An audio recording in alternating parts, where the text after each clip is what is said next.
ఓం నమో నారాయణాయ నమశివాయ. గరుడ పురాణంలో ఈరోజు రేపు చేద్దాం అనుకున్నటువంటి మంచి పనిని ఇవ్వాలే చేసేయాలి అనేటువంటి లైన్తో స్టార్ట్ చేద్దాం. నేనేం మాట్లాడుకున్నాం, కాలానికి సంబంధించి ఎలా ఉంటుంది ఏంటి, అండ్ ప్రళయం అన్నప్పుడు ఎండింగ్లో ఎలా ఉంటుంది ఏంటి, మనిషి లైఫ్ అన్నప్పుడు ఎలా ఉంటుంది ఏంటి, ఏది తిరిగిరాదు కదా, అండ్ మన జీవితంలో 3 ముసలు అనేవి ఏంటి, మొత్తం డిస్కస్ చేసాం.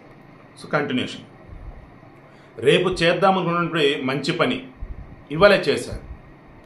ఫర్ ఎగ్జాంపుల్, మా పిల్లలకి నేను ఒక మంచి కథల బుక్ కొందామని అనుకున్నా. దెన్ ఈరోజు టైం ఉంటే హ్యాపీగా తెచ్చేయాలి, మంచి పని కదా, ఈరోజు ఒక మంచి కథ చదివేస్తారు వాళ్ళు, లైక్ అలా. ఎందుకంటే ఆ పని అయ్యేదాకా మృత్యువాగదు. నిజమే, నేను రేపు వెళ్ళి ఆ కథల పుస్తకం తెచ్చి వీళ్ళకి ఇద్దాం అనుకున్నా. ఎందుకు ఆ కథల చేత వాళ్ళు మంచి మార్పు వచ్చిందని. నేను ఈరోజు చనిపోతే సో టైం ఉందా, ఈరోజే చేసేయాలి మంచి పని. ఎందుకంటే ఎప్పుడు మరణం వచ్చిందంటే తెలియదు. మనిషి యొక్క శత్రుసేన బలిష్టమైంది, భయంకరమైంది. దానికి పద ప్రదర్శకులు మనిషి యొక్క వృద్ధా వ్యవస్థ. సో మనిషి యొక్క శత్రుసేన అనేది మనకి ఎవరైతే శత్రువులుగా ఉంటూ ఉంటారు, మనుషులు తీసి పక్కన పెట్టండి, రిమైనింగ్ చాలా బలిష్టమైంది, భయంకరమైంది. దానికి పద ప్రదర్శకులు మనిషికి సంబంధించి వృద్ధా వ్యవస్థ, రోగాలు సైనికులు, సేనాని పాపము, శత్రురాజు మృత్యువు. సూపురం చూడండి.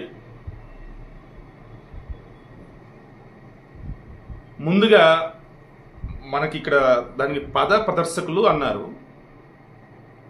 మనిషి వృద్ధా వ్యవస్థ మేబీ సైన్యంలో మేబీ కనిపించేది అన్నట్టు ఏమో దాని అర్థం. ఇక రోగాలు అన్నవి ఏవైతున్నాయి సైనికులట, ఏది మనల్ని చంపేయడానికి. ఓకే,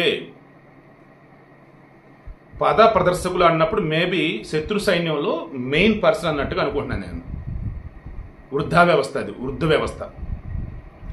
రోగాలు వచ్చేసి సైనికులు, సేనాని వచ్చేసి పాపం, మన పాపాలు, శత్రురాజు వచ్చేసి మృత్యువు. సో డైరెక్ట్ మనం చంపటం ఏదైతే ఉందో శత్రురాజు అంటే ఎదురుగా ఉన్నటువంటి ఆ సైన్యం ఏదైతే మొత్తం కనిపిస్తూ ఉందో మన శత్రు సైన్యం అన్నట్టు, అందులో మెయిన్ వచ్చేసి అదంతా కూడా వృద్ధా వ్యవస్థ అన్నట్టు. అంటే వీళ్ళు ఎలా చెప్తున్నారంటే వృద్ధులు అన్నవేళ చెప్తున్నారు. కుర్రోళ్ళకు ఉన్నప్పుడు కూడా ఉండే దరిద్రాలు ఇవన్నీ కూడా. రోగాలే సైనికులు, సేనాని పాపము, శత్రురాజు వచ్చేసి మృత్యువు. ఈ భయంకరమైనటువంటి యుద్ధంలో అపజయ మృత్యు గహర్వాల నుండి రక్షించగలవాడు విష్ణువు అక్కడే. సో ఆ యుద్ధంలో నీ పక్కన ఉండి నిన్ను గెలిపించినాడు ఆ దేవుడు అక్కడ, విష్ణు భగవానుడు అక్కడే. ఊహ తెలిసినటువంటి విష్ణువుని స్మరిస్తున్నటువంటి వాడిని అసలు వాడు యుద్ధమే చేయనక్కర్లేదు. భగవన్నామస్మరణలో మనం ఉన్నట్టయితే, మంచి పనులు చేస్తూ ఉన్నట్టయితే, దాన ధర్మాలు చేస్తూ ఉన్నట్టయితే, వానికి దేహాంతంలో దేవదూతలు వచ్చి విమానంలో కొనిపోతారు. యుద్ధమే వద్దు, చాలా అబ్బాయి నీకు అయిపోయిందా లైఫ్, అంతా వెళ్దందా, విష్ణులోకి వెళ్దందా. సో దేవత వచ్చి తీసుకెళ్ళిపోతారు. ఇల్లు, ఇల్లాలు, పిల్లలు ఇలాంటి బంధాలు కట్టుబడకుండా బాధ్యతగా మాత్రమే వాటితో ప్రసక్తాన్ని పెట్టుకొని మృత్యువు కోసం, దేవుని కోసం ఎదురు చూసేవాడు సుఖీ. అంటే నాకు పెళ్ళైంది, భార్య ఉన్నారు, పిల్లలు ఉన్నారు, ఆపద మరలా వాళ్ళకి పెళ్ళిళ్ళు, పిల్లలు, నా బాధ్యతతో నేను చేస్తాను అంతే. ఎల్లకాలం నా భార్యతోనే, ఎల్లకాలం నా బిడ్డలతోనే, ఎల్లకాలం నా డబ్బుతోనే అన్నట్టుగా ఉంటుంది, అయ్యేది కాదు. Just do your duty and later భగవన్ నామస్మరణలో ఉంటూ దాన ధర్మాలు చేస్తూ మంచిగా జీవిస్తూ ఉండు. దెన్ నీకు వచ్చేటప్పటికి ఏంటి, నువ్వు చావుకు సిద్ధం చేయాల్సిన అవసరంలా, రావాల్సినప్పుడు అదే వచ్చింది. దెన్ కూల్గా హ్యాపీగా ఆ దేవతతో వచ్చి నేను తీసుకెళ్తారని చెప్తున్నారు. రిమైనింగ్ రేపు డిస్కస్ చేద్దాం.